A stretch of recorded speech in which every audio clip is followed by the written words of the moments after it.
This is indeed a disturbing universe. Hello, greetings, and welcome, and Happy New Year. Welcome to the Stereo 999 YouTube channel. I am your host, the artist sometimes known as Stereo Steve. And here we are. This is my first video for 2026. But what a suck-a-butt year it's turned out to be so far. We're only like a week into it. I was going to do something last weekend and I didn't really finish it. So that's what I'm doing right now. I recorded a segment that was kind of like my intro for the year. And that's going to come after the break. But for now, I'm going to continue on this thing, going down my list of 100 psychedelic songs. They're like my top psychedelic songs, sort of, kind of. Though, as you know, I hate going, oh, this is my favorite, because that always leaves something else out. But I made a list of 100 psychedelic songs that I wanted to talk about in my videos.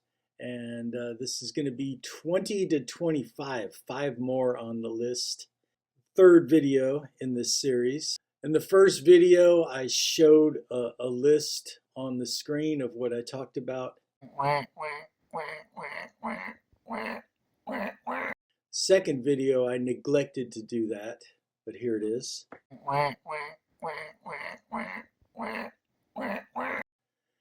But now I'm going to try to stick to that formula and do that again. Anyway, what do we got? What do we got here? I'm going to start with this. This is from a compilation on the Eva label. This is what we had back in the 80s before Sundays. These were like French bootlegs, like bootlegged off the singles, weirdly translated into English liner notes. But this one is called Florida Punk Groups from the 60s. And the song I'm going to talk about is Black Lightning Light by the Shy Guys, which is like one of the last tracks on the album. And it's got that fuzzed out sense of urgency that I've always talked about being a key to a great 60s psych song. And it's 4.5 minutes long, which is longer than the usual 2.5-minute singles. Let me read from the liner notes. It says here, this is the compiler of this record, says, my all-time favorite psychedelic tune, a mind blower. Let the powers reach your ears. Now you gotta beware, for black lightning light seeks you everywhere. The best to come from Florida. The flip side, Goodbye to You, which finishes off the record, is a soft song. The same group, the same single, but as different as Boy and Girl. But anyway, yeah, Black Lightning Light is just a great hard psychedelic song from the 60s, and that's on the list. Next one on the list, another heavy fuzzed out. This is from the Seeds debut album, the one that contains Pushin' Too Hard. The song I want to talk about is called Evil Hoodoo, and it is probably the most unhinged track on this album. And it's just 5 minutes of just this relentless, fuzzed out bass line band just kind of chugging along while Sky Saxon tells this story of being under the spell of evil hoodoo. And yeah, I mean, all the Seeds albums, you know, like the old Rolling Stone album guide said about the Seeds, 2 great chords, 5 great albums. Next to Pushin' Too Hard, the other great 2-chord song on this album, Evil Hoodoo. Okay. Next up, The Thing in E by the Savage Resurrection. And Savage Resurrection, I don't know why they didn't call the song My World's Better Than Your World, because that's what it says in the chorus. But they were a Bay Area band. They were from Richmond, California. And originally this came out, it was either on Philips or Mercury Records, produced by Abe Vokokesh, who also produced the Blue Cheer albums. And this is the 90s CD reissue of this album, which has liner notes by Nick Solomon from Bevis Frond. But anyway, great song. It's got that snotty garage rock attitude, but through kind of an acid rock filter. That's how I would classify this album. This is a goodie. It's worth seeking out. Okay, next, psychedelic song. This is one I discovered through the internet and through blogs. This band is called Seraphine and Smoke. And I guess this could count as yet another band called Smoke, because Seraphine is the lead singer. This deep-voiced woman with a very powerful voice, and a rockin' band behind her. I think this is from 1970. Originally came out on the GWP label. This is a reissue on Sweet Dandelion Records. But yeah, this first song is what's on the list, Susan Jane. And this pretty much embodies the sense of urgency. It's got a very, very earworm chorus, and the song is a tale of the search for this mysterious woman, Susan Jane, who kind of went off the deep end. Not, the chorus says she's gone insane, but it also seems to have driven the people close to her insane, trying to seek out Susan Jane. This is a cool, like, late 60s, early 70s vibe. If you find this record, one of those you can judge an album by its cover, with how this looks. All right. Last, and definitely not least in quality or quantity in this list of psychedelic songs, the last one I'm going to talk about today. This is Sandy Bull, mostly known as an acoustic guitarist in the realm of John Fahey and a lot of the other kind of folk experimentalists, expanding the role of instrumental music and folk music. But there was a lot more to him than that. His thing was pretty much any string instrument he could get his hands on, he could play. And he made 2 acoustic albums for Vanguard, and then his 3rd album was where he went electric, and that is this one, E Pluribus Unum. And the track that takes up the entire first side, No Deposit, No Return Blues, where there's electric guitar, bass, oud, tambour, cowbell, hi-hat, and he's playing everything and overdubbing everything. It sounds like he's obviously very stoned, the way the instruments kind of go in and out of sync. And it's just a great 17-minute long track to drift off to. And that's really what you want in the psychedelia-ness. You want the long tracks. So yeah, if you see this, it's not impossible to find. Like his I found his first 3 albums pretty easily. His 4th album, Demolition Derby, it was kind of a hassle to find, but if you see this, grab it. If you want just trippy music to space out to.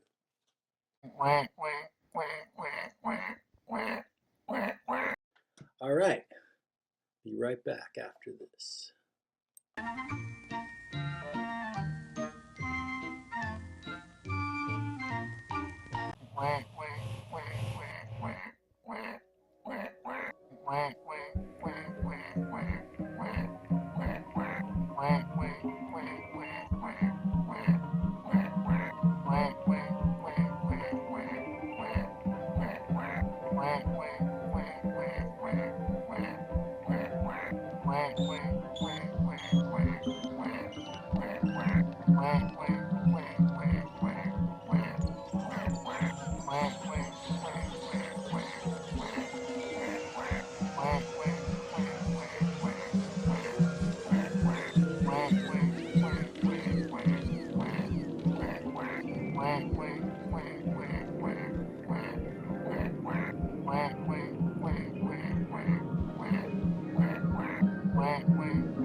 Oh yeah, that's just fine. Come on, boys. Just one more time.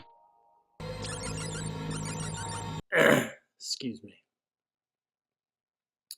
For my year-end wrap-up video, I'm just going to continue on a theme that I kind of touched on a few videos ago, and that is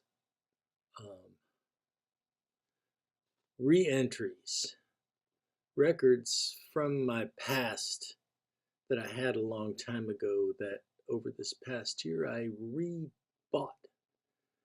I felt their absence to a point where I needed to either to reevaluate or just that it seemed like it was missing all this time.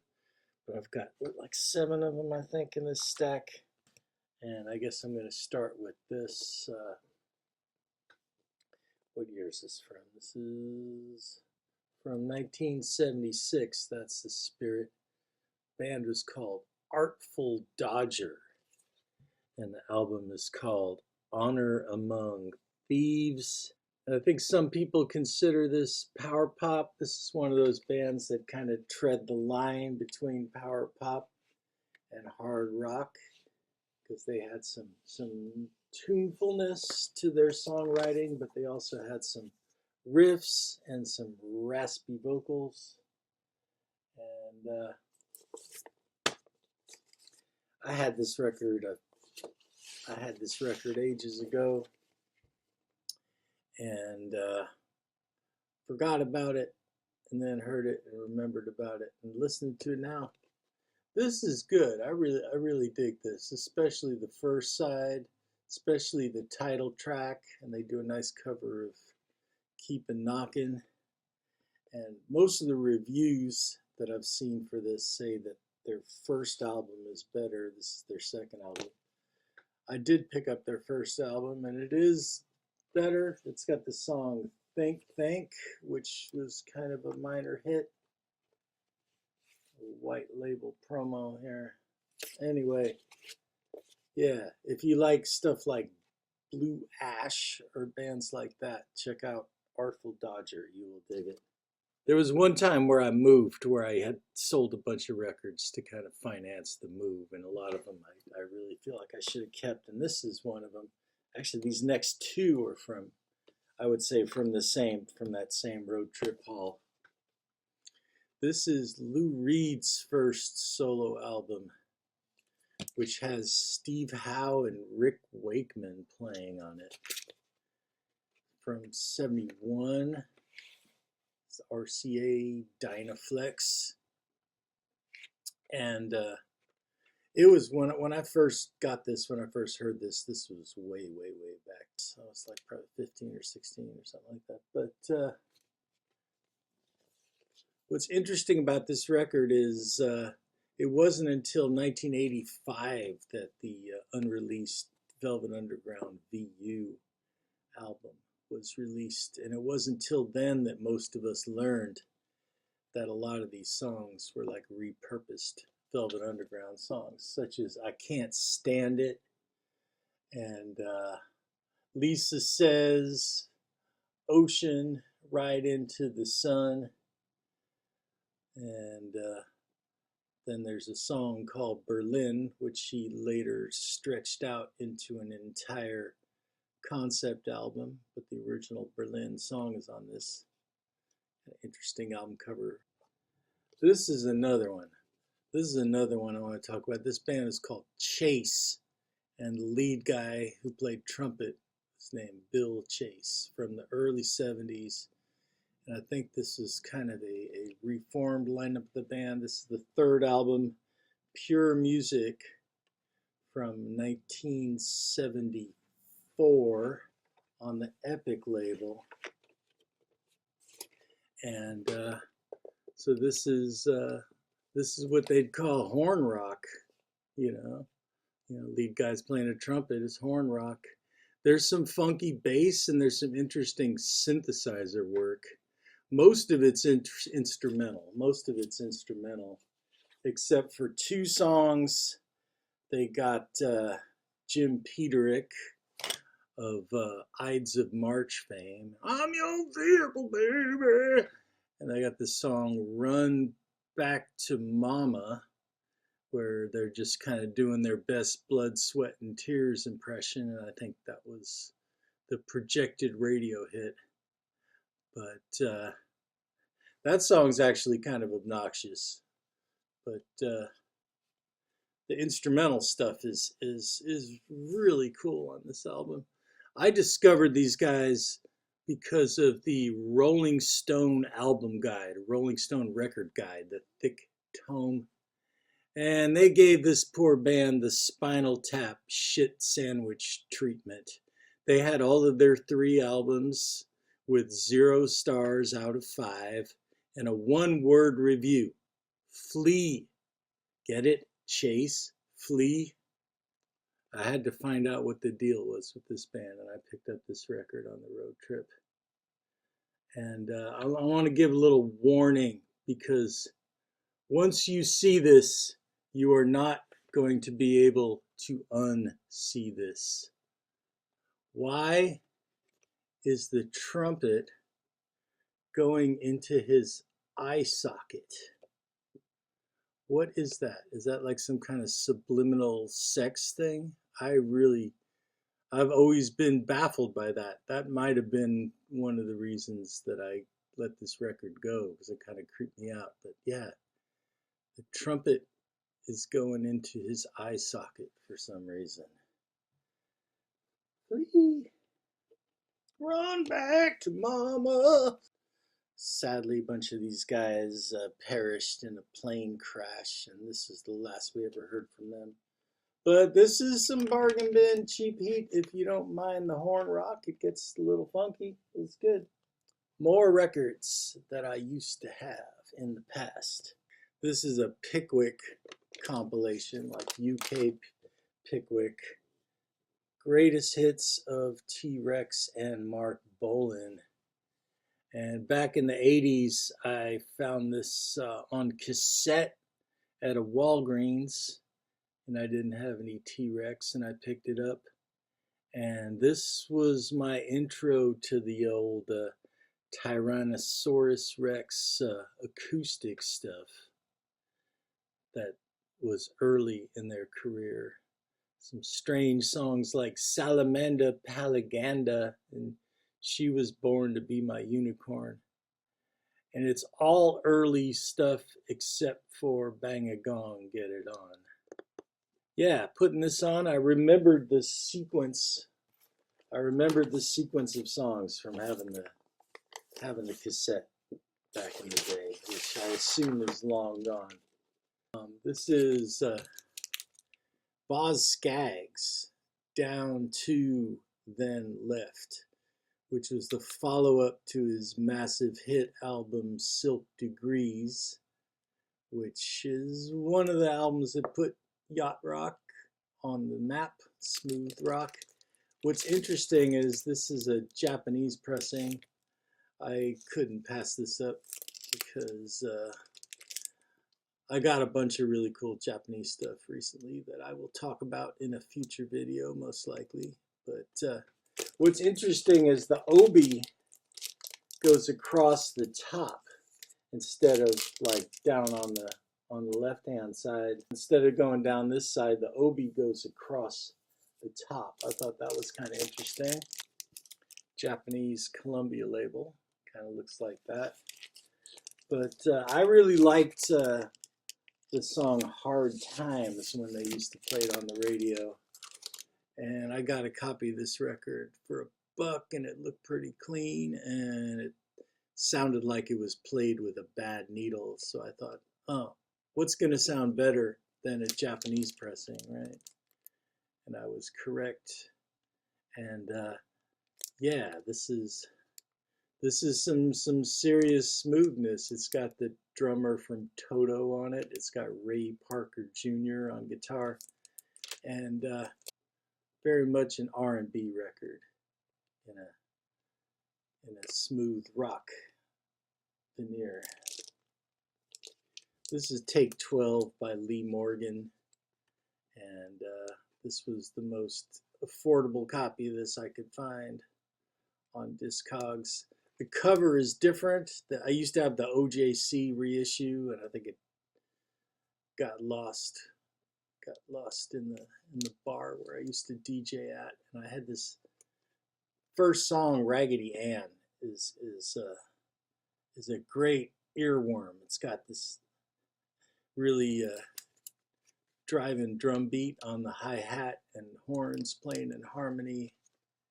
And Lee Morgan, another great trumpet player that left us too soon.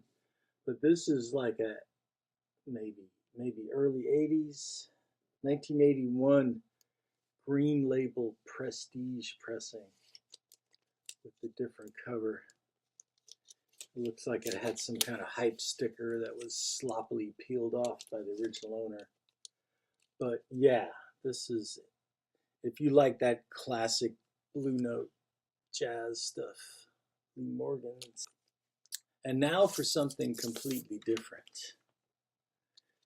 This is Tchaikovsky's Serenade for Strings. This was another one that left my collection, and I've been looking for. You know, I keep hoping I'm going to just find it in the bins. If you remember when I was talking about the Beethoven record before, this is from that same collection of records originally that disappeared, and then I rebought. And this is a piece that doesn't really get as much recognition as, like, you know, 1812 Overture or Nutcracker. But just as an aside, one of the reasons that I traded in this record back in the day is because I had a teacher in my high school who said, Tchaikovsky, fuck that shit! J.S. Bach. And, you know, didn't want to be unhip.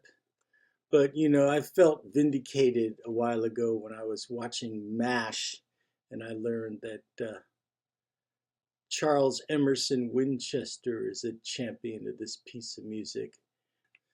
Especially now that my hair kind of looks like Charles Emerson Winchester at this point in my life.